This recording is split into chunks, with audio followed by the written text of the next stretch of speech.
বন্ধুরা, যখন আমরা ইউটিউবের একটা বড় কন্টেন্ট ক্রিয়েটরের ভিডিও দেখি তখন কিন্তু ভিডিও কোয়ালিটি ও সাউন্ড কোয়ালিটি অনেক ভালো লাগে, তখন আমরা দেখতে ইন্টারেস্ট পাই। আর যারা আমরা নতুন কন্টেন্ট ক্রিয়েটর আছি, আমাদের কিন্তু ভয়েস রেকর্ডিং অত ভালো হয় না, ভিডিও কোয়ালিটি অত ভালো হয় না, যার জন্য দর্শক দেখতে চায় না। তাহলে আমাদের ভিডিও কোয়ালিটি ও সাউন্ড কোয়ালিটি কীভাবে আমরা ইমপ্রুভ করতে পারি? হ্যাঁ বন্ধুরা, যখনই একটা বড় কন্টেন্ট ক্রিয়েটর হয়ে গেছে, সে কিন্তু দামি দামি ক্যামেরা ইউজ করছে, দামি দামি মাইক্রোফোন ইউজ করছে। আমরা যখন নতুন করে চ্যানেল ক্রিয়েট করব, তখন তো আমাদের হাতে পয়সা পাতি নাই, তাহলে আমরা ক্যামেরা কিনতে পারি না, বা হয়তো আমরা মাইক্রোফোন কিনতে পারি না, বা পয়সা আমরা খরচ করতে পারি না। নতুন করে চ্যানেল করব বলে ভাবি, কিন্তু আমরা যখন পয়সার দিকে চাই তখন কিন্তু আমাদের একটা টেনশন এসে যায় যে কীভাবে আমি মাইক্রোফোন একটা কিনবো, কীভাবে আমি একটা ক্যামেরা কিনবো। বন্ধুরা, একদমই চিন্তা করার কোনো কারণ নাই, কেননা এখন অ্যান্ড্রয়েড মোবাইল ফোন সবার হাতেই আছে। গতিকে আপনার অ্যান্ড্রয়েড মোবাইল ফোনে যে ক্যামেরাটা আছে, সেই ক্যামেরা দিয়েই আপনি শ্যুট করতে পারেন ভিডিও। কিন্তু এদিকে একটা কথা চিন্তা করতে হবে যে আমাদের সাউন্ড কোয়ালিটি যাতে ভালো হয়। সেক্ষেত্রে আপনাকে কয়েকটা যে বস্তু যদি আপনি ভালোভাবে নজর করেন, ভালোভাবে যদি খেয়াল করেন, তাহলে লক্ষ্য করবেন, আপনি যদি আউটডোরে ভিডিও শ্যুট করেন, তাহলে সেক্ষেত্রে দেখতে হবে যে কোন জায়গাটায় আমার নয়েজ কম আছে, সেই জায়গায় আপনাকে ভিডিও শ্যুট করতে হবে। আর যদি আপনি ইনডোরে ভিডিও শ্যুট করেন, তাহলে আপনাকে দেখতে হবে যে আপনার আশেপাশে কী আছে। আপনার চতুর্দিকে যদি এমন কিছু বস্তু আছে যেখানে নাকি আপনার সাউন্ডটা রি করে ঘুরে আসবে, মানে ইকো হবে, তাহলে কিন্তু আপনার সাউন্ড কোয়ালিটি ভালো হবে না। সেক্ষেত্রে আপনার ঘরে যদি এদিক ওদিকে শক্ত কোনো লোহা বা টিনের কোনো বস্তু থাকে, সেগুলো যাতে সামনে না থাকে, এই কথাটা আপনি নজরে রাখবেন, এই কথাটা আপনি খেয়াল রাখবেন। তারপর যদি সেগুলো থাকে বা সেগুলো সরানো সম্ভব না, তাছাড়া যদি অন্য কোনো জায়গা আপনার না থাকে, তাহলে আপনাকে একটা পরামর্শ দিতে পারি। আপনি একটা কম্বল বা আপনি একটা ল্যাপ, বা হয়তো আমরা রাত্রেবেলা শোয়ার সময় যে মাথা তলে বালিশ দিই, সেগুলো নরম কিছু বস্তু আপনি সেই টিনের পাত্র বা টিনের যে বস্তুগুলো আছে তার সামনে রেখে দিবেন, যাতে করে আপনার মুখের আওয়াজটা সেখানে ইকো হয়ে ঘুরে না আসে। এক্ষেত্রে কিন্তু আপনার সাউন্ড কোয়ালিটিটা বেটার হবে।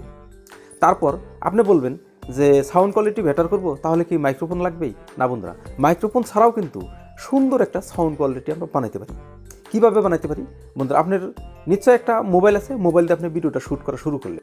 তো যখনই আপনার মোবাইল থেকে আপনার মুখ পর্যন্ত অনেক দূর থাকবে, তখন কিন্তু আপনি যখন ভয়েস দিবেন, ভয়েসটা মোবাইলে রেকর্ড হতে মাঝখানের যেটা নয়েজ, সেই নয়েজটা ক্যাপচার করে নেবে, যার জন্য আপনার সাউন্ড কোয়ালিটি ভালো হবে না। তার জন্য আপনাকে একটা কাজ করতে হবে, সেটি হলো আপনার ঘরে যদি আরও একটা মোবাইল থাকে, বা হয়তো বন্ধুবান্ধবের যদি মোবাইল আছে, যদি নিজের নেই, বন্ধুবান্ধবের মোবাইল একটা নিয়ে তারপর আপনি কী করবেন, সবটা মোবাইলে কিন্তু অডিও রেকর্ডার অ্যাপসটা থাকে, সেই অডিও রেকর্ডারটা আপনি অন করে নেবেন। অন করে নিয়ে অডিও রেকর্ডারের যেটা আছে, মানে মাইক্রোফোনটা যে দিকে আছে, সেই দিকে আপনি এরকম করে ধরে মুখের সামনাসামনি করে নিয়ে তারপর আপনি ভয়েস দিবেন, যাতে করে আপনার ভয়েসটা আপনার ভিডিওতেও আসে বা এখানেও রেকর্ডটা হয়। যখন এখানে রেকর্ড হবে, তাহলে আপনি বলবেন যে আমি কি এইভাবে মোবাইল ধরে ধরে কথা বলবো? না বন্ধুরা, এইভাবে মোবাইল ধরে কথা বলতে হবে না। আপনি একটা কাজ করতে হবে, মোবাইলের সাথে যে আপনার হেডফোন থাকে, সেই হেডফোনটাকে আপনি আপনার ডিভাইসের সাথে কানেক্ট করে নেবেন, এইদিকে কানেক্ট করে নেবেন। কানেক্ট করে আপনি মোবাইলটা নিচে রেখে দিলেন, আপনার সেই হেডফোনটা আপনার গেঞ্জির তল দিয়ে এনে, আমি যেভাবে মাইক্রোফোনটা ফিট করেছি এইভাবে আপনি এই জায়গায় ফিট করে নেবেন। আপনার মুখ থেকে অল্প একটু নিচে ফিট করে নেবেন।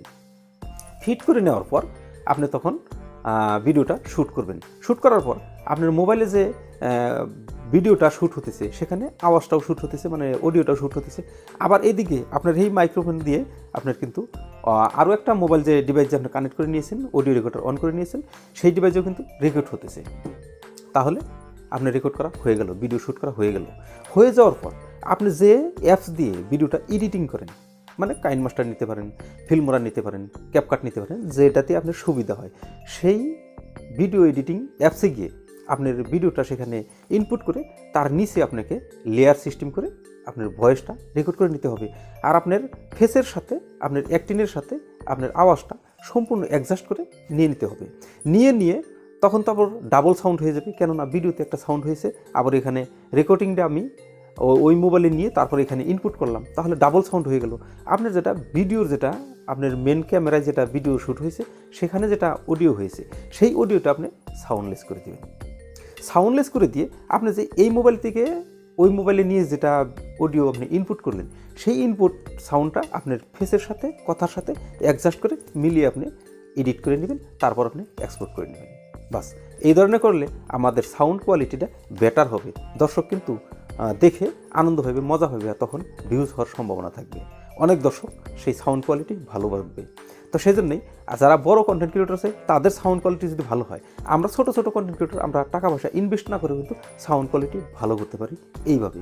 তো বন্ধুরা, আজকে অডিও কোয়ালিটি কীভাবে আমরা ভালো করতে পারি এই বিষয়ে কথা বললাম। ভিডিওটা কেমন লাগছে নিশ্চয়ই কমেন্ট করে জানাবেন। যদি ভালো লাগে তাহলে একটা লাইক করবেন। আপনি যদি আমার চ্যানেলে নতুন দর্শক, সাবস্ক্রাইব করে আমার ছোট্ট পরিবার টুকা বড় বানানোর জন্য সহযোগিতা করবেন।